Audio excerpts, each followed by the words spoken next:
I'll drink my cold coffee and you can think of questions. First, towards the end of the Old Testament, it seems the theme that's coming through really, if you have to live in a land that, people that are, overly excited about being there, it's choose your battles. Yeah, choose your battles, yep. Wait your turn, and that's wisdom and hope. Because one day there'll be an opportunity for you to... Yeah, and certainly I don't think that the people doing apocalyptic were from an entirely different social group than the wisdom literature, because in writing their apocalyptic literature, they're really writing first century sci-fi. Okay? And the stuff that goes into their storytelling is the best of current scientific understanding of the world, as they would have known it at the time. So they imagine God opening the storehouse of heaven and letting out all the ice or letting out all the thunder or whatever. Include interpretations of dreams and anything that's smoked. So these and really for the next what started with around the Maccabean, really when the Seleucids took over, the rules changed. The sort of Ptolemies really just let them do whatever they weren't interested in pursuing. And then there's an interesting subtext here. One of the what I find fascinating sites is a place called Elephantine, which is an island in the Nile River.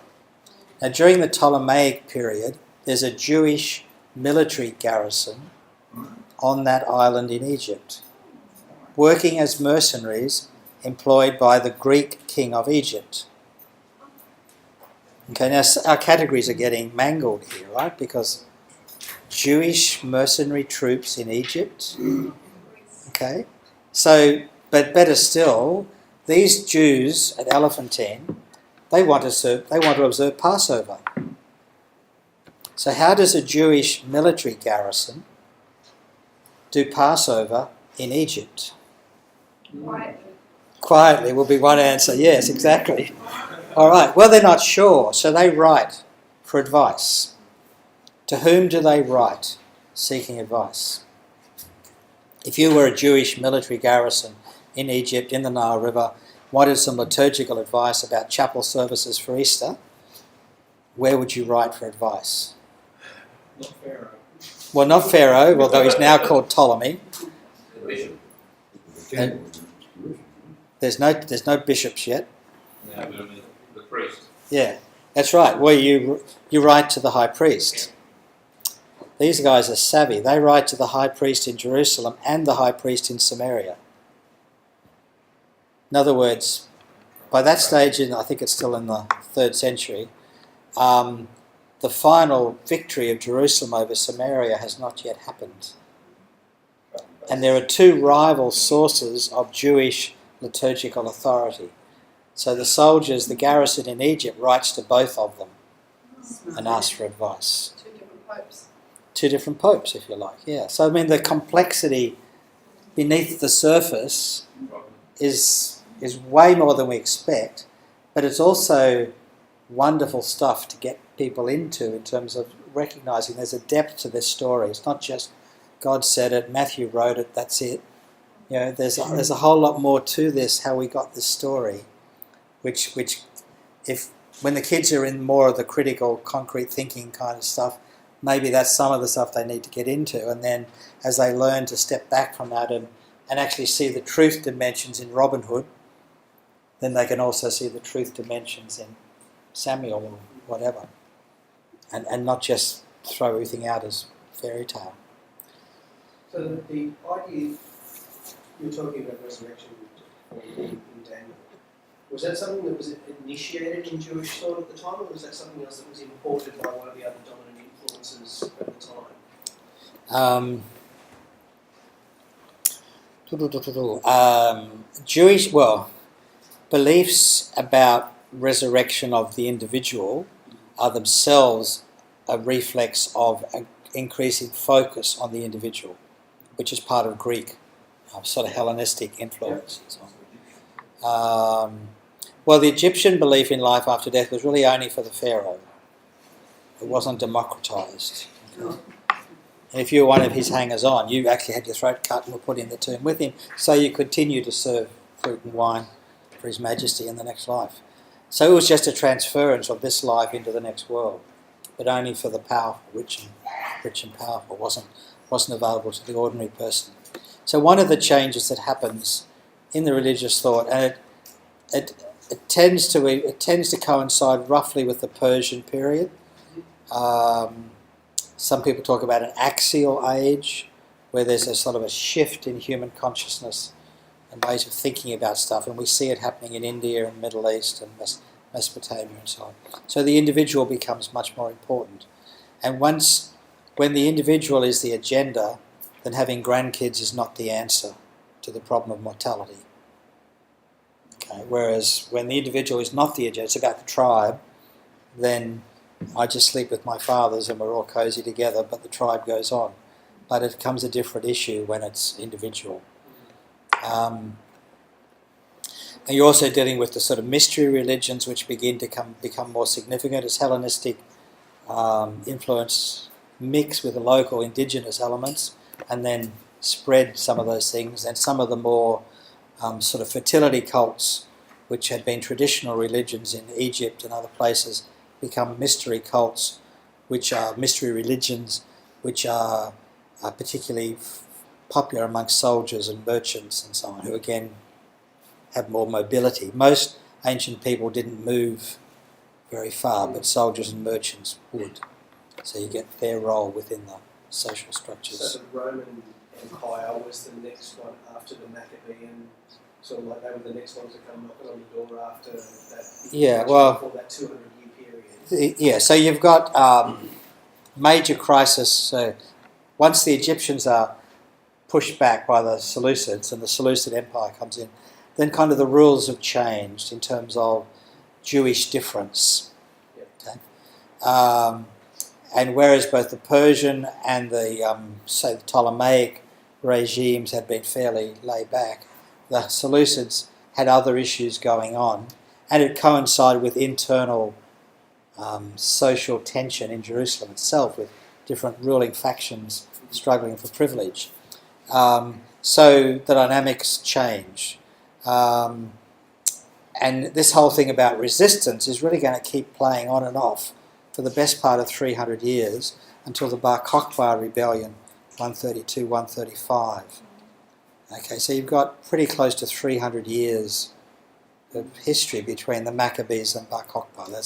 There's a nice book title. Okay? The Maccabees to Bar Kokhba. What happens at the other end? Well, let me just quickly back up.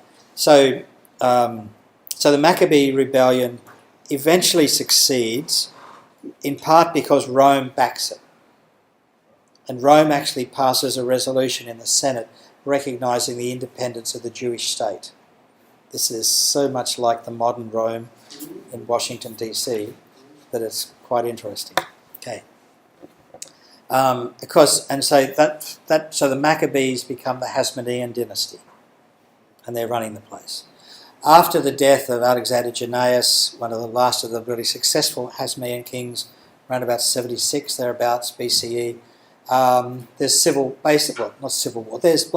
dynastic instability in the Hasmonean dynasty, and that coincides with Rome beginning to sort of think, maybe we should rule the rest of the world as well. And so Pompey the Great turns up in 63 BC, and he asserts Roman control over over the Eastern Mediterranean. Okay, he even goes into the temple, and he goes into the Holy of Holies, and that really freaked people out, not least because God didn't strike him dead, and they'd all been told for hundreds of years, only the high priest once a year. But cobwebs must have been awful in there, but. So he comes out and says there's nothing there. It's an empty room. Okay. So the Rome continues to endorse various Hasmonean rulers as the Hasmonean dynasty sort of begins to fizzle out, and the final death throw of the Hasmonean dynasty is when Herod decides he doesn't want to just be a senior administrator in the Hasmonean dynasty, he actually wants to be the king. And his father had been the prime minister or the vizier for one of the Hasmonean kings, so he was well connected, but he wasn't even Jewish. Okay, his father or grandfather had converted to Judaism when the Hasmoneans incorporated Idumea into their kingdom. So is that why Herod also adopted the Great? Well, I don't know that he called himself Herod the Great, but Was referred to. I think he was just Herod. Now, Herod rules actually from 37 or 40, and then officially everything's under control from 37 until his death in 4 BC. So for about 35 years or so, which is an amazingly long period of time, where he killed his wives and his children, but he survived, sort of thing. Interesting time. Okay, one of the Roman emperors used to joke, "I'd rather be one of Herod's pigs than a member of his family," because he doesn't eat pigs. You know, he's Jewish after all, because he had become Jewish. So after Herod's death, there's the problem of succession. The Herodian, the rule is Herod had tried to leave his kingdom to one of his sons, but he kept changing his will. So there were 3 or 4 wills in circulation. But in any case, it wasn't Herod's to give. It was Rome's. So Rome divides Herod's patch between 3 sons. Okay, one of which is Antipas, Archelaus, and Philip. So there's this ramshackling Herodian succession, which is fairly unstable, and that's just what Rome. They keep the place quiet, but they never become autonomous, and they're heavily integrated into Rome. So basically, despite the Maccabean legacy, the Hasmoneans are the great assimilators. And when Herod takes over, Herod is highly Romanized. I mean, he has estates in southern France. He imports his own wine from his own vineyards in southern France. This is an elite person, okay? There was probably closed now, but this time last year there was a major Herodian display in the Israel Museum. This guy lived very well, okay? So the Hasmonean Herodian dynasty are completely assimilated into the Roman power structures. So they're on the side of don't rock the boat, just fit in. Okay. If you like, the wisdom side of things. Okay, suck up to the rulers, carve out a patch, run it well. Okay, da-da-da-da-da. However, there are these underlying tensions. This resistance thing doesn't go away, and so you get various uprisings, rebellions. The most significant one being the Jewish War of 66 to 73, which leads to the destruction of the temple. But there are more rebellions in the 80s, and then there's another Jewish rebellion, 115, 117, and then there's the Bar Kokhba rebellion in 132, 135. After which, they've got the point. Apocalyptic resistance does not work. And so you go back into the sort of rabbinic mode with the Mishnah, which is promulgated around about 200 CE. It's a project run by a guy called Rabbi Judah the Prince, who was the Roman recognised leader of the remnant Jewish community in the Galilee. And he consolidated the teachings of the rabbis, and they bring out the Mishnah around about 200. And the Mishnah is about how do we practice our Jewish religion without upsetting the neighbours. So there's this cycle. Yeah. All right. Yes. Just quickly, when you were talking about Isaiah and the prophecy of child being born to a virgin births weren't uncommon. It's not like there were other virgins, weren't there? Yes and no. I suspect there were never any virgin births. Yeah, supposedly. That's just what the daughter says to the mother or father when explaining how come she's pregnant. Was it Alexander or somebody? No, yeah, there's 2 things going on here. One is that in the Hebrew version of Isaiah, the word that's used there is Alma. It does not mean virgin. It just simply means a young woman of marriageable age, a maiden. Okay, but a young woman of childbearing age, marriageable age. Not a child, not a matron, but a young woman. In the Greek translation of Isaiah, made in the 3rd or 2nd century BCE, they chose to use the Greek word parthenos, which means virgin. But Parthenos is not in the Hebrew. That's a Greek word for a start. But they didn't use the Greek word for woman. They used the Greek word for virgin. So somewhere between Isaiah in the 8th century and the Septuagint translation in the 3rd or 2nd century, the tradition had developed that this was a prophecy about a virgin. But that's not what the Hebrew says. That's what the Greek says. And Matthew, of course, quotes from the Greek, not from the Hebrew, because he's writing in Greek.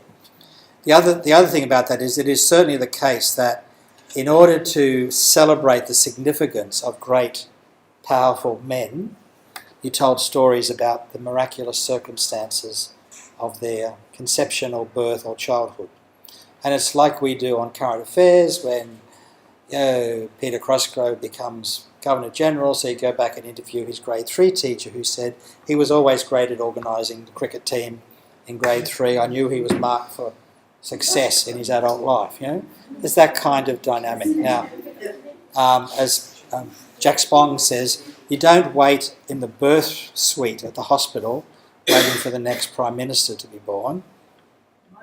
You go to the next Prime Minister and you find out where he went to school, and you go back and talk to his school teacher, and they know he's Prime Minister. So the story grows. So it was certainly true that a number of characters in the ancient world had significant stories, and had stories about them either around the circumstances of their birth, conception and birth, or indeed the circumstances of their death and apotheosis. And Alexander the Great was one of those, but he certainly wasn't the other one. And it goes way, way back. I mean, Moses in the basket, amongst the bulrushes. There's another version of that from Sargon II, the king of Akkad, about 2,000 years earlier in Mesopotamia. Okay, so these are miraculous stories. Even a story like the birth of Isaac and the birth of Jacob and Esau, the twins being born. But one of these twins is going to be more important than the other. Okay, the stories of Romulus and Remus, and so on. So you get these. It's the way ancient people celebrated the significance of a character, and they were not taken as literal stories. They were simply stories that celebrated them. Are we actually that much cleverer than the ancient people, do you think? I'm sorry? Are we that much cleverer than the ancient people? We dismiss these stories just over the last 100 years or so. We've decided that we're much cleverer, But up till that time, there were very few people that actually dismissed, not in the church tradition, dismissed the virgin birth as a prophecy from Christ. Now that was taken very early on, wasn't it? In fact, wasn't that in the New Testament? That's in Matthew. In Matthew? Only in Matthew. Yeah. And Yeah. he took that from the Greek Parthenon virgin. Yeah. Do we just dismiss that out of hand? We don't dismiss it out of hand, but we don't have to take it literally. You don't have to, no. No, well, so I said we don't have to. Teaching it's not to be taken literally. I'm sorry, I'm not quite picking up. You actually teaching people that it's not to be taken literally. Well, yes, because it's ancient literature, and your best way to read ancient literature is in the categories of ancient literature. Dangerous for faith, I feel. Okay, well then you see, then faith has To to, me, sure, not a problem.